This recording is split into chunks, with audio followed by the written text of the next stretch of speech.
Hello everyone, and thanks for tuning into the Financial Investor channel. My name is Brent, and today we're going to be covering the best dividend stocks going ex-dividend November 12th to the 16th, 2018. So if you're looking to add some new dividends to your portfolio or just looking to get some research here, you've came to the right place. If you are brand new to my channel, I of course make stock market, personal finance, and real estate investment videos every single week, so consider subscribing. And of course, if you do like the video, give it a thumbs up. If you have any of these stocks or some other stocks going ex-dividend next week, let me know in the comment section below. I appreciate all your guys' comments, and of course, let's go ahead and get started. So this week I do have 5 stocks for you guys. We have them listed here individually. We have ticker symbol AIT. This is the Applied Industrial Technologies. We have ticker symbol GRC. This is the Gorman Roop Company. We have ticker symbol HOMB. This is the Home Bankshares Inc. And we have ticker symbol PFS. This is the Provident Financial Services. And last, we have ticker symbol SPG. This is the Simon Property Group. This is a REIT, a real estate investment trust. So all of these stocks, we started with 100 stocks going ex-dividend next week. We screened them all down to just have these 5 individual ones. Now we screen all the stocks for yields over 1.5%, just knocked anything with a yield under 1.5 completely out of the list.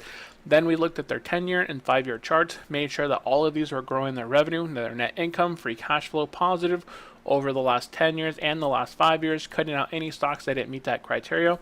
We then looked at earnings per share, made sure that going forward in 2019, all of these companies are expected to grow their earnings per share, increasing the increase in their earnings, and as they either continue or trend sideways here as far as their price, that's going to drive their PE ratio lower, meaning that they're going to become more profitable.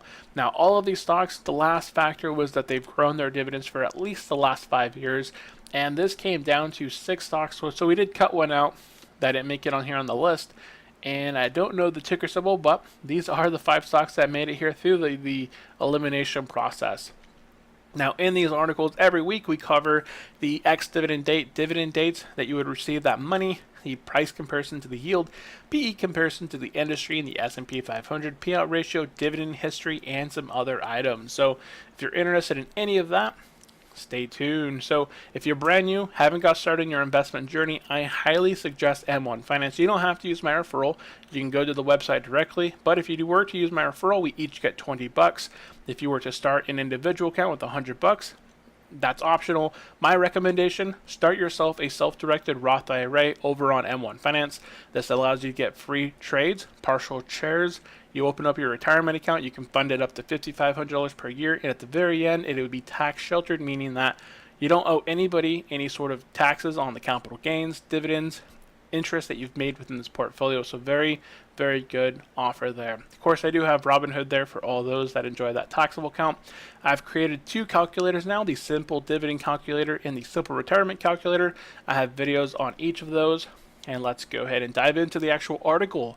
Now, all of these stocks are ordered by the ex-dividend dates going from November 12th to the 16th. So the date here, that just means that they're going to be going first in the ex-dividend line. So let's go ahead and get started with our first stock.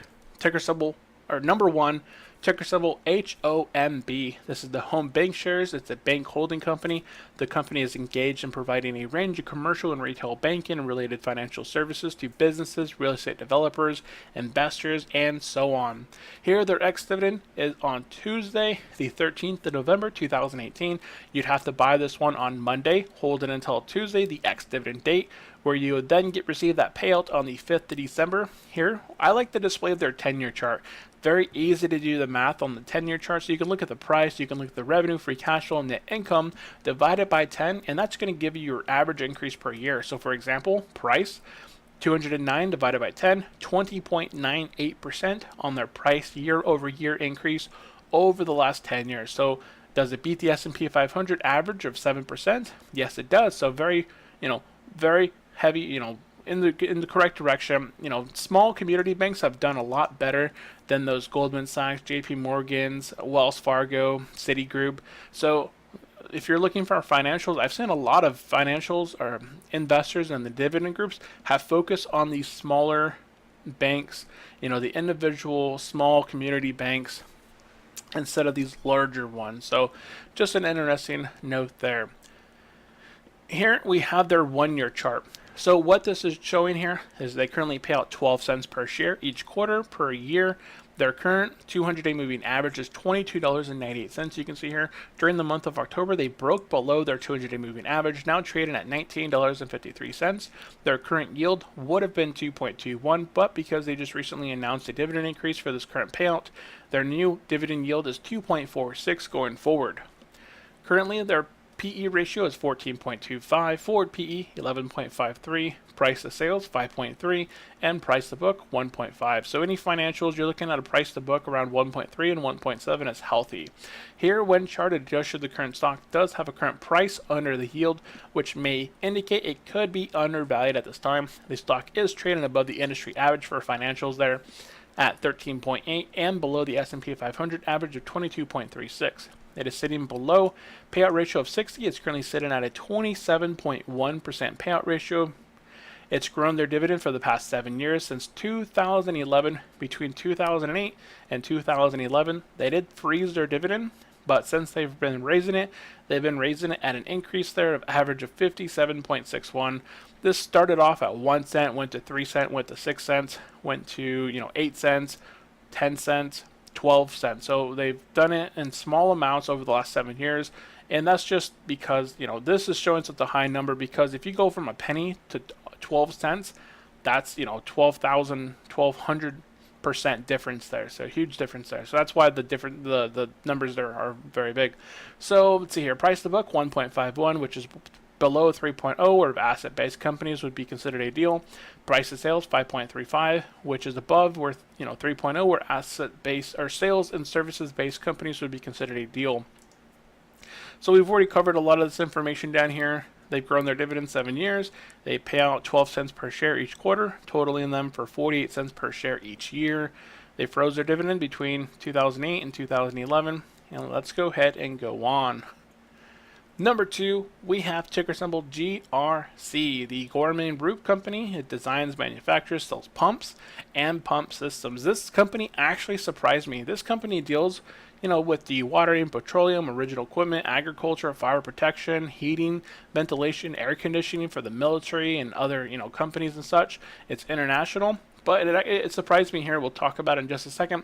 Their ex-dividend is on Wednesday, the 14th of November, 2018. If you were to buy this one on Tuesday, hold it until Wednesday, you would then receive that dividend payout on the 10th of December. So here, you can see their financials, their net income up, free cash flow up, 230% on average over the last 10 years. So they have a lot of free cash flow going on here. But here, if we take a look at their price, up 9.7% on average per year. In the green, net income up 4.13% on average per year. And in the orange, we have their revenue up 2.28% on average per year. So looks like maybe they could probably turn around, use some of their free cash flow to better benefit themselves. But, their financials are kind of showing that here. Now, the thing that surprised me here is their dividend growth has been for 45 years. So here, you're going to notice that this shows that they're currently paying out $2.13 and, $2.13 and a half a cent there. This is because they currently pay out actually 13 cents and a half cent per share each quarter, but they are doing a one-time special payout of $2 per share. So if you were to divide 54 by 4, that would put you at 13 cents and a half a cent there. So all they're doing is paying out to their shareholders $2 per share plus the additional 13 and a half cents there per share. So they're currently priced at $34.91. Their 200-day moving average is $33.12. They just broke above their 200-day moving average for those bulls. Here, their dividend yield is currently sitting at a 1.43 to 1.55, depending on the day here. Current PE, 23.61. Forward PE, 21.44. Price to book, 2.62.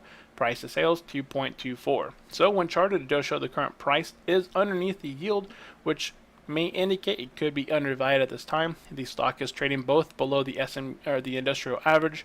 It is trading below the industrial average of 38.63 and above the S&P 500 average of 22.36 currently. It's at a 23.61. It is sitting below payout ratio of 60%. It's at a 49.1, which is pretty healthy here. Dividend growth of the past 45 years. I was actually surprised. That was the most surprising fact about this when I was looking into this company, is how long they've grown their dividend for 45 years. So price to book here 2.62, which is below that 3.0 value where asset-based companies would be considered a deal, and price to sales also at 2.24, which is also below 3.0 where sales and service-based companies would be considered a deal. So again, dividend yield sits right around that 1.55, 1.43.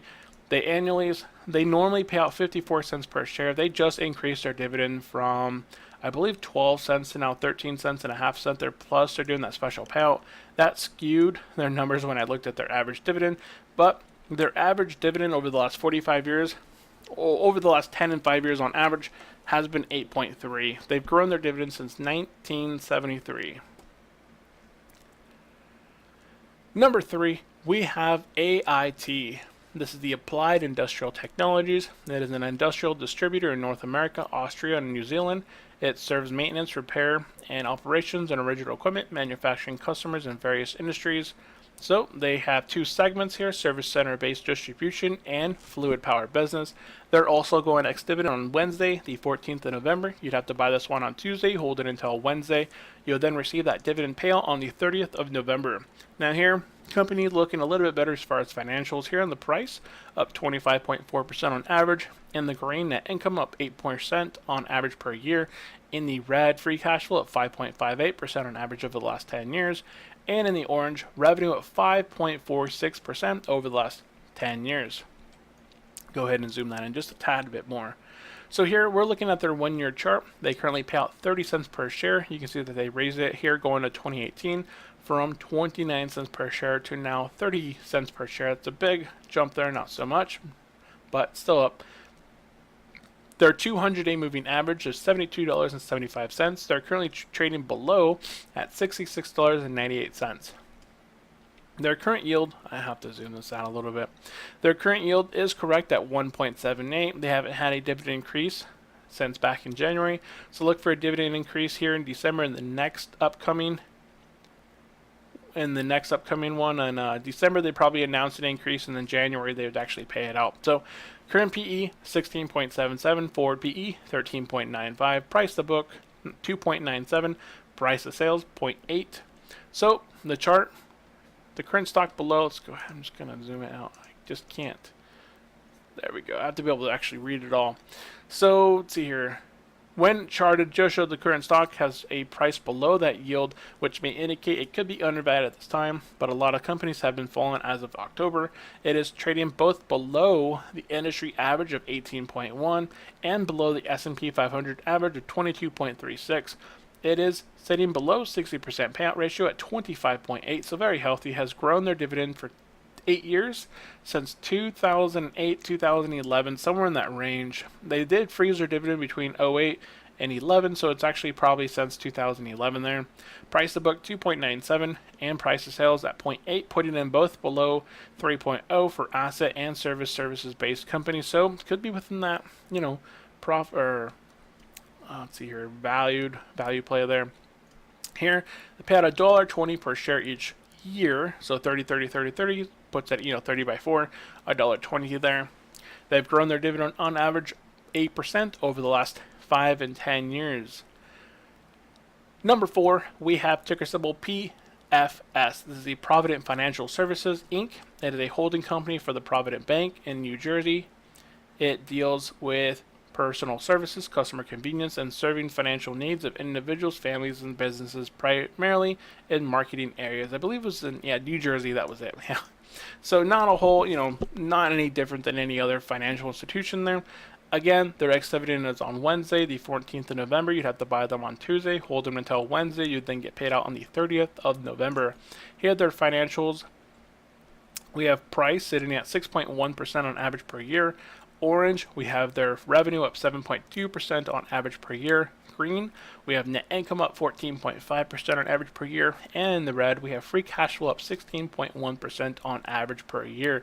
We can see here back in 2008, their net income dropped with those, what kind of loans? Starts with a P, can't think of the name there. Prime? No, not Prime Loans. Anyways, continuing on here, you can see that they've increased their dividend here to 21 cents. This was pretty recently. Current 200-day moving average is $26.10. They're currently trading below their 200-day moving average of $24.67. You can see that they did fall here recently down to $22 before bouncing up very sharp after probably earnings was what happened. I know earnings for financials came first, so this one probably had some really good earnings, pushed them off those lows.